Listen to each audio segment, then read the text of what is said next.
My name's David Carter. I'm 49 years old, and until recently I was the senior forklift operator at a third-party logistics warehouse in Tulsa. If that doesn't sound glamorous to you, good. It wasn't, but it was mine.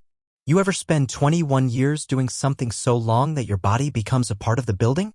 That was me. I could tell when a shipment was off by the way it rattled in the trailer before the door even rolled up. I knew which pallets were stacked by rookies based on how fast I had to dodge falling boxes. I knew the rhythms, the coffee breaks, the clatter of bad decisions echoing through the racking system. It's not a glamorous life, but it was consistent. And when your personal life's a dumpster fire, consistency matters. Now, about the dumpster fire. Her name's Sandra. We were married for 15 years, divorced for 7. She works in HR. Still works in HR. That's not a punchline, but give it a minute. When the marriage ended, I kept the garage, she got the house, and we split custody of the dog until Max picked her couch over my gravel driveway. Fine. No hard feelings, at least not until last month. Anyway, 2 months ago, the warehouse brings in this new guy, Kevin. Mid-20s, fresh out of some logistics certificate program with a resume that looks like it was printed off a Reddit career advice thread. Doesn't own a pair of steel toes, calls his vape a stress tool, and refers to TikTok as his brand funnel. I was told to train him. He's gonna be shadowing you before he moves into operations, my supervisor Mike said. Mike, the kind of guy who says we're like a family right before corporate downsizes your ass into food stamps. So I trained Kevin. I mean really trained him. I taught him how to navigate the temperamental barcode scanners. How to lift from the knees if you want to keep your back past 50. How to talk to Dolores in dispatch without getting your soul devoured. And he was fine. A little too eager, a little too Instagram inspirational, but fine. He'd scribble things in a little Moleskine notebook like he was writing the gospel of warehousing. One day I even caught him watching forklift safety TikToks during his break. Just staying sharp, he said. Cute kid. Pity. Because last Thursday I get called into HR. Sandra's there. I thought it was a mistake, maybe something about PTO or a union update. But no. She's got that HR face on. You know the one, practiced empathy, tight lips, voice like she's reading bedtime stories to a client she's about to euthanize. David, she says, due to restructuring, your position has been eliminated. Just like that. 21 years, gone in a sentence. No thank you. No handshake. Just a manila envelope with my severance, which by the way, in Oklahoma isn't even required by law. They gave me 2 weeks out of goodwill. I asked if I was eligible for rehire. Sandra blinked. Not at this time. Kevin started full-time the next morning. I didn't say anything. Didn't scream, didn't flip the break room table.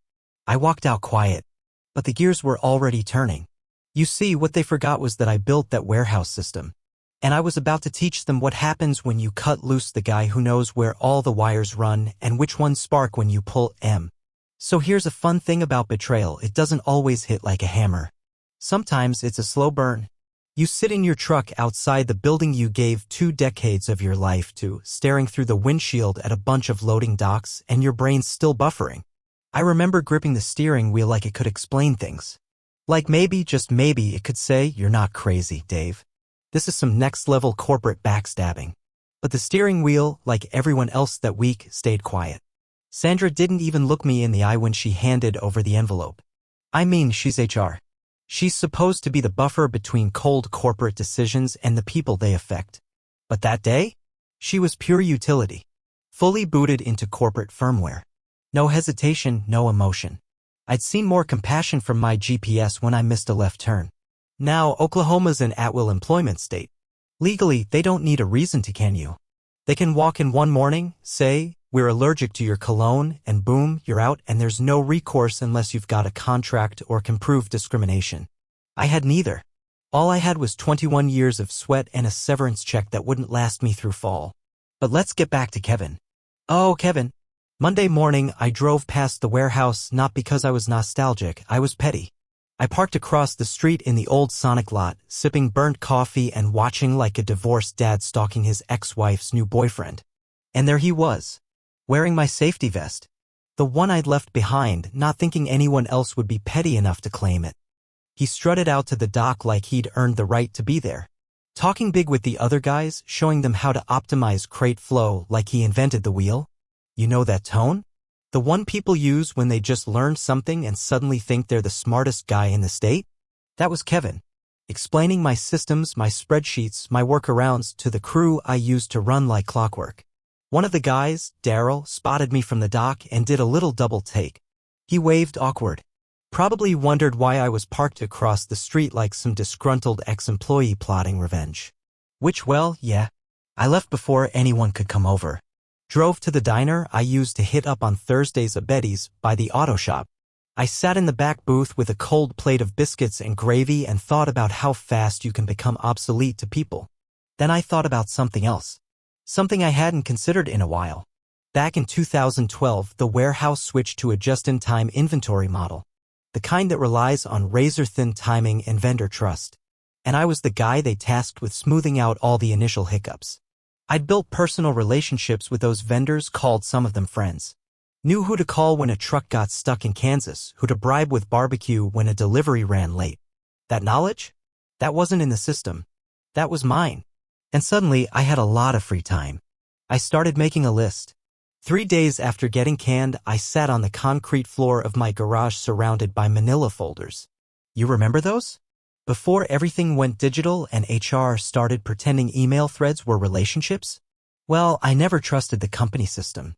Not because I was paranoid, because I'd seen what happened when you left your livelihood in the hands of people who call layoffs strategic pivots.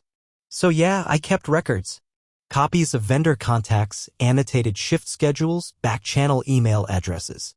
Notes on which trucking companies were reliable and which ones routinely forgot half their load or tried to pass off cracked pallets. I wasn't hoarding secrets, I was just the kind of guy who doesn't like asking twice. Sandra used to call it Dave's hoarder bunker. I guess the joke's on her now. I laid out every folder on the floor like I was building a tactical map. Red for suppliers, blue for logistics contacts, green for internal ops quirks, like how Rick in receiving always miscounts pallets if the radio's too loud, or how Mike used to fudge return dates to make quarterly reports look prettier. I had a whole damn ecosystem documented. And suddenly I realized something important. They hadn't fired a forklift driver. They'd fired the glue. Kevin? He didn't know half this stuff. Kid probably thought LTL was a text abbreviation.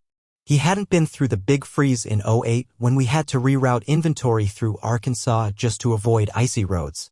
He'd never had to patch a manifest error at 3 a.m. with a Sharpie and a prayer. But you know who did know me? Bob Hensley from Interstate Bulk Freight. Janet Lopez at Midstates Pallet and Timber. Even that grumpy bastard Pete who ran the refurbished forklift shop on Peoria and only took orders over landline. So I started making calls. Not loud calls. Not angry or bitter. No, these were curious calls. Hey Bob, Dave Carter here. Not with the warehouse anymore. Just checking, anyone follow up on the missed delivery last quarter? Janet, just wondering, any trouble with payment terms lately? I heard they've got a new system in place. Each conversation was laced with just enough doubt to rattle a cage or two. I didn't slander. Didn't accuse. I just inquired. And you know what I heard more than once? Oh man, we've been trying to get a hold of someone over there for days. Of course they had. Because Kevin was probably busy optimizing his brand on LinkedIn while shipments backed up in Texas. I'd worked with these vendors for over a decade. They trusted me. They liked me. We'd shared bad coffee and rode horror stories, talked about kids and carburetors and who was getting screwed by which boss. Relationships like that don't vanish just because your badge doesn't scan anymore.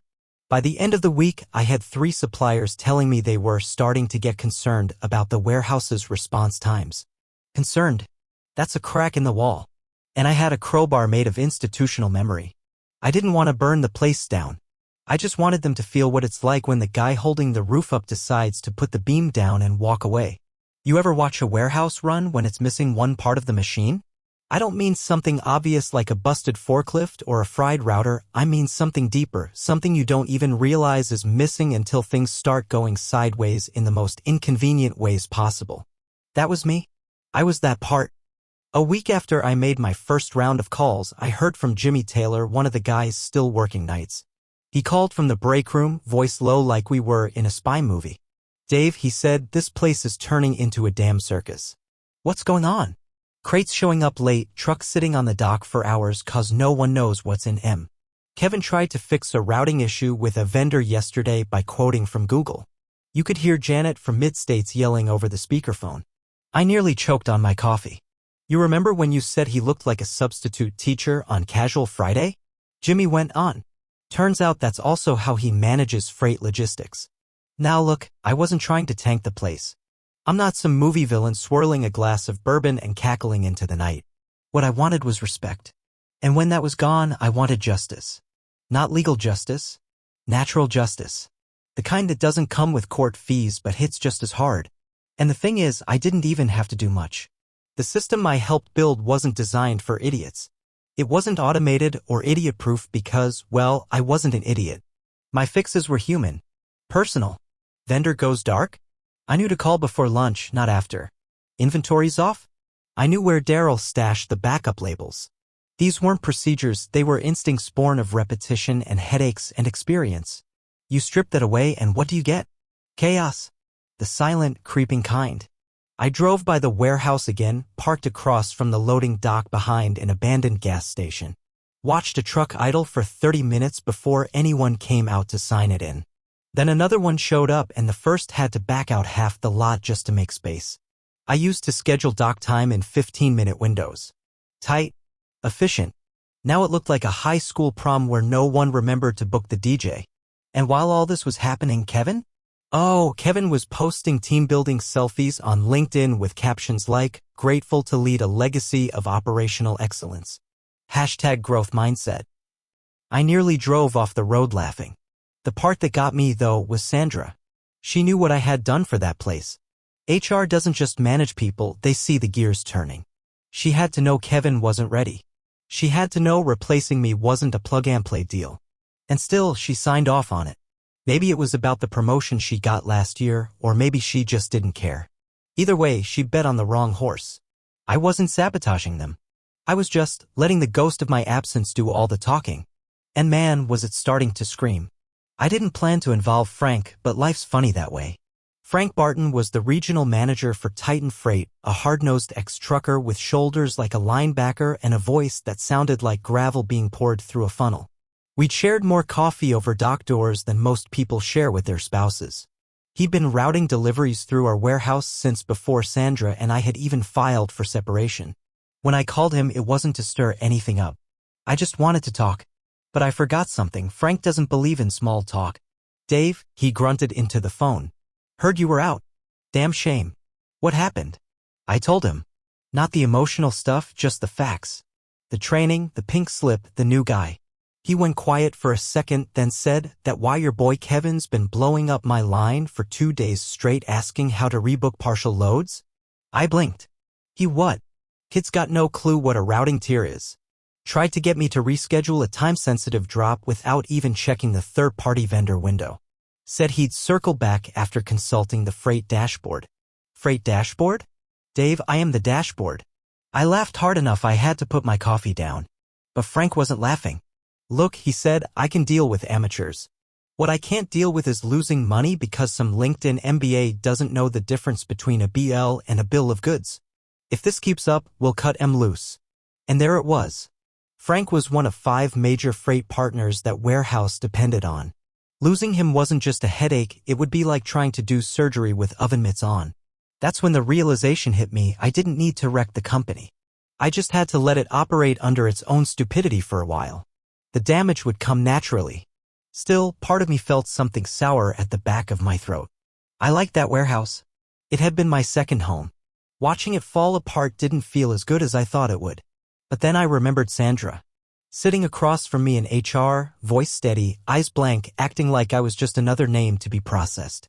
I remembered Mike, my supervisor, avoiding my gaze while I boxed up 2 decades of my life. And I remembered Kevin, sipping a protein shake while I explained how to sequence freight loads, nodding like he already knew better. No, I didn't want to burn it all down. But I wasn't going to put out the fire either. Not when they were the ones who struck the match. Later that day, I got a text from one of the dispatch guys, Jamal. It just read, "Dude, they're panicking. Warehouse got backed up for 4 hours today."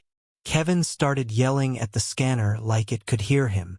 "For hours of delay? In our world, that's not just a bad day. That's how contracts die.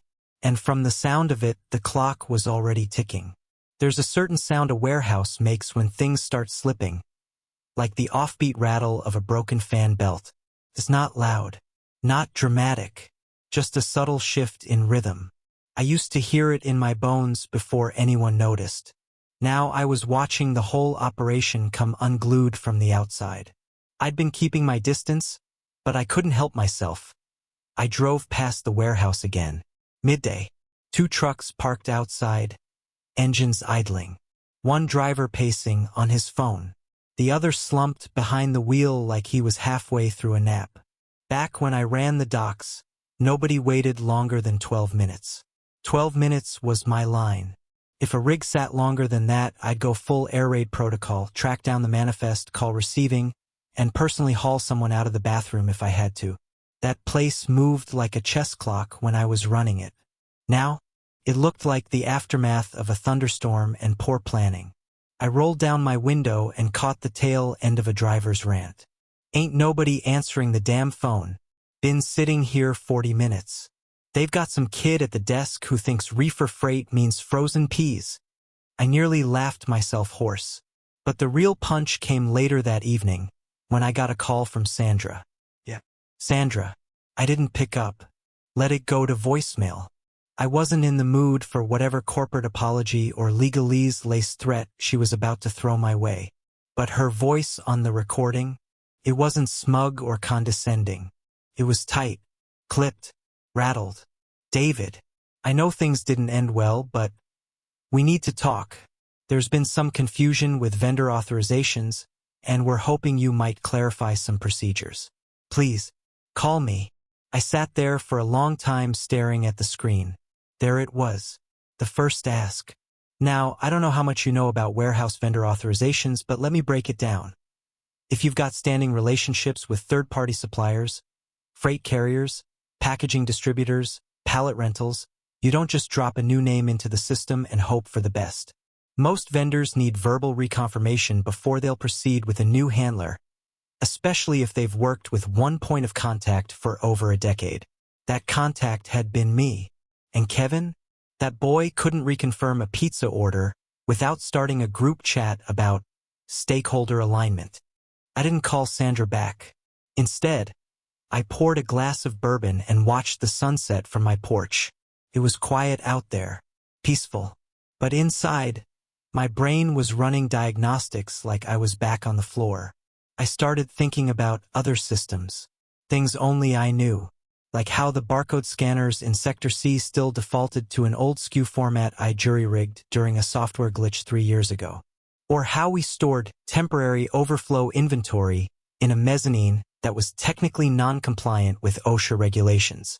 I didn't sabotage any of it. I didn't have to. I kept that place running on duct tape and stubbornness. And now the duct tape was peeling. The next day, I got another call, this time from Mike. He didn't leave a message. I guess the panic was spreading. It was a Monday morning when I saw Sandra again. By accident. I was at the post office picking up a registered letter from the DMV. Long story, short version. Never lend your cousin your truck. And there she was, standing in line, staring at her phone like it owed her money. She looked different, tense. Not the corporate coiffed, power-walking HR rep I remembered. No lipstick, hair in a sloppy twist. Those little crow's feet she used to carefully conceal? Front and center. She didn't see me, but I watched her. And for the first time since the divorce, I didn't feel bitterness. I felt leverage. The voicemail she'd left me the week before had told me everything I needed to know. Things were unraveling. What she didn't know was just how much I'd already heard. Frank from Titan Freight had called again, this time to tell me he was suspending shipments to the warehouse unless someone with a brain and a spine called him directly. Janet from Midstates emailed to say they were revisiting all contracts with our old warehouse, due to recent unprofessionalism and invoice discrepancies. Code for your boy Kevin keeps screwing up. But the real gut punch came from Daryl, still in receiving. Dave, he texted, you did something, didn't you? Kevin had a meltdown during morning meeting. Said you poisoned the vendor pool. Then he tried to reset the outbound schedule and knocked a whole week offline. We've got backlogs so bad trucks are turning around without unloading. This place is a graveyard. Poison the vendor pool? That one made me laugh out loud. Sitting alone in my garage with a cold beer, I actually clapped. Because here's the thing, I hadn't lifted a finger to destroy anything. All I'd done was withdraw the structure I'd personally built and let the termites do the rest. They were the ones who thought my absence wouldn't matter. That the whole operation would just keep humming along with some 25-year-old clipboard warrior at the helm. Turns out that hum was me. And now it was quiet. 2 days later, Sandra emailed me. Subject, urgent, request for process clarification. Body, David, I hope you're well. We've run into issues reconciling the routing workflows for quarterly supply partners. If you still have access to any of the original procedure documentation you compiled, even informally, it would be greatly appreciated. The team is overwhelmed and Kevin is doing his best. Let me know if you're open to consulting. We'd be happy to compensate you. I read it 3 times. Doing his best. You know how much the phrase used to infuriate me? It's what you say about toddlers learning to tie their shoes or dogs that keep peeing on the carpet. Not the guy you handed the keys to a logistics ecosystem held together by trust, timing, and my literal blood pressure. I didn't respond. Instead, I printed the email out and pinned it to the corkboard above my workbench. Right next to my old badge and a photo of Max, the dog that chose Sandra's couch over my gravel. That night, I slept like a damn baby. Because here's the truth no one at that company had ever understood, you can't replace a foundation with a floor plan. And the cracks were getting wider every day. The warehouse was bleeding. And I hadn't even opened a wound. By now, I'd heard through the grapevine that 2 of our top 5 clients had paused their logistics contracts. Translation, they were either out the door or already being courted by competitors. And once clients start shopping around, it's like a marriage where one partner says, I just need space. You don't come back from that. Call number 1 came from Mike. Dave, he said, voice tight, I know things didn't end the way they should have. But I wanted to ask unofficially if you'd be willing to sit down and talk through some of the gaps in transition documentation. Strictly as a professional courtesy. I pictured him at his desk, sleeves rolled up, hairline receding faster than morale. The man who couldn't look me in the eye the day I was let go. The man who handed my job to Kevin with the enthusiasm of a guy tossing the keys to a teenager who just watched Fast and Furious on loop. Mike, I said, I'd be happy to talk, just as soon as I get back the 21 years I gave you for free. He tried to chuckle. It came out like a cough and a whimper had a love child. Call number 2? That was from Kevin himself. Didn't expect that one. I let it ring twice, then answered. Hey Dave, listen man, I think there might have been some misunderstanding between us. Oh, I said. Which part? The part where I trained you to do my job or the part where you took it? He exhaled hard like he'd been practicing this in the mirror. I'm trying to keep things moving here, but the vendors, they're just not responding the same way. And nobody told me about the whole manual rebooking procedure. I mean, I assumed. You assumed wrong, I cut in. You assumed experience was something you could download off an app. Long pause. If you could just give me a few notes or pointers on how you used to it. I hung up. No rage. No threats. Just silence. The kind that hits harder than any speech. Call number 3 wasn't really a call. It was a meeting. Frank from Titan invited me out to lunch, his treat. He brought a manila envelope with him and slid it across the table before the waitress even poured water. What's this? I asked. List of all the freight partners pulling out of your old warehouse over the next 45 days. Thought you might want to keep score. I flipped through it. Names I'd worked with for years. Names I'd shared jokes with over the dock doors and beers with at industry conferences. Some of them called me, Frank said. Told me they won't even deal with your replacement unless he's supervised. And Sandra? I asked. Word is, she's not sleeping well. I smiled. That night, I walked into my garage, sat at my workbench, and ran my fingers along the old shift rotation charts I'd pinned to the corkboard back in 2016. The colors were faded. A corner had curled. But every name was still there. They had tried to replace a system with a stranger. And now they were planning a funeral for contracts, for trust, for what used to be a well-oiled machine. I didn't need to swing a hammer. The structure was collapsing under its own arrogance. If you've never watched a business implode from the outside, let me tell you, it's quieter than you'd think. It doesn't go out with a bang. It wheezes. It stutters. Then it just stops making noise altogether.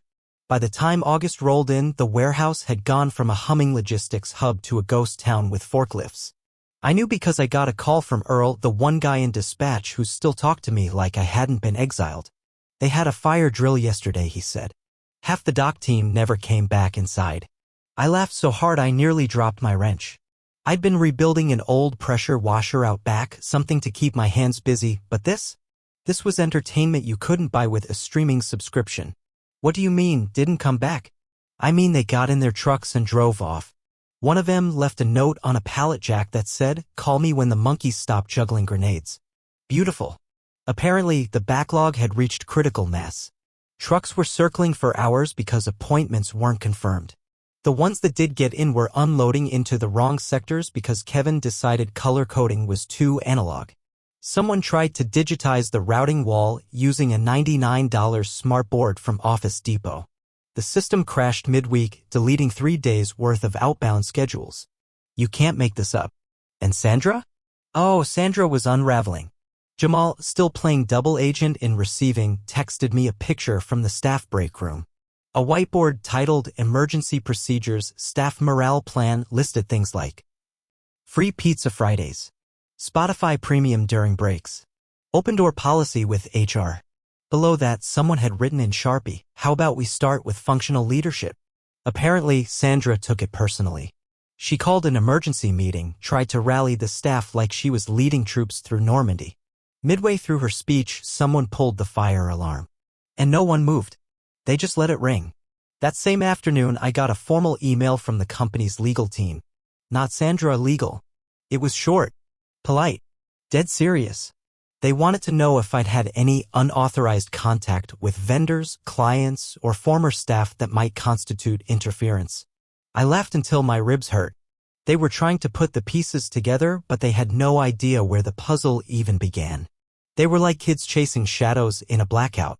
Because I hadn't done anything illegal. I didn't break in, didn't steal, didn't hack. I just walked away.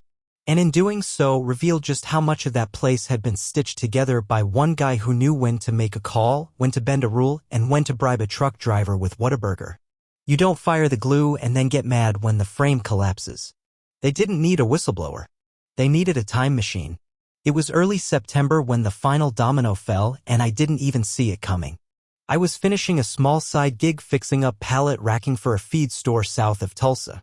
The owner, Jim, paid me in cash and homemade jerky. Not exactly glamorous, but I liked the work. It was honest. No meetings, no emails, no Kevin. My phone buzzed around 10 a.m. A number I didn't recognize.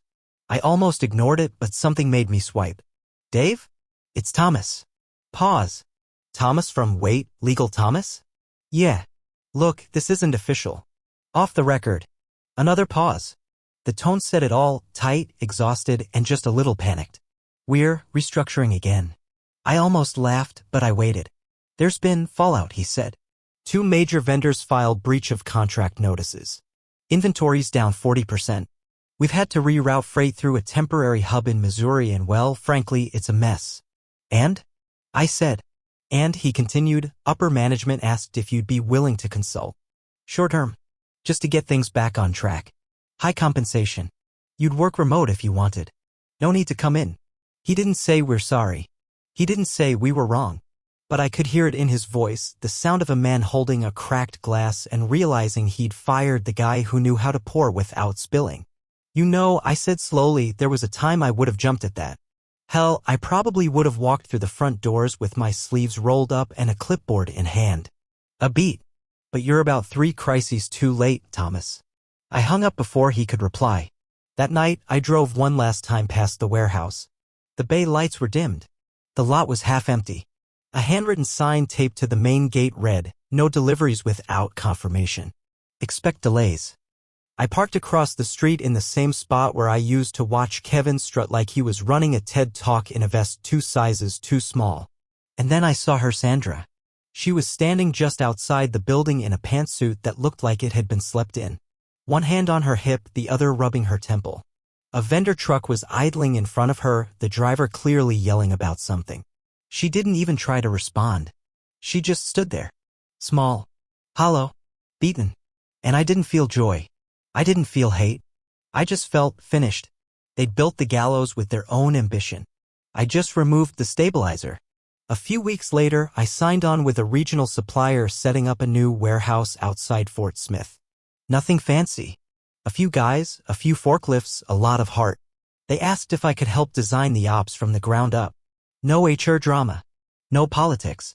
Just work that mattered. I said yes. Sometimes I still get emails from old coworkers. You won't believe what happened now. I don't always read them. But when I do, I pin them to the same corkboard in my garage. The one where Sandra's email still hangs. Underneath it, I wrote 4 words in black Sharpie. They downsized the wrong man.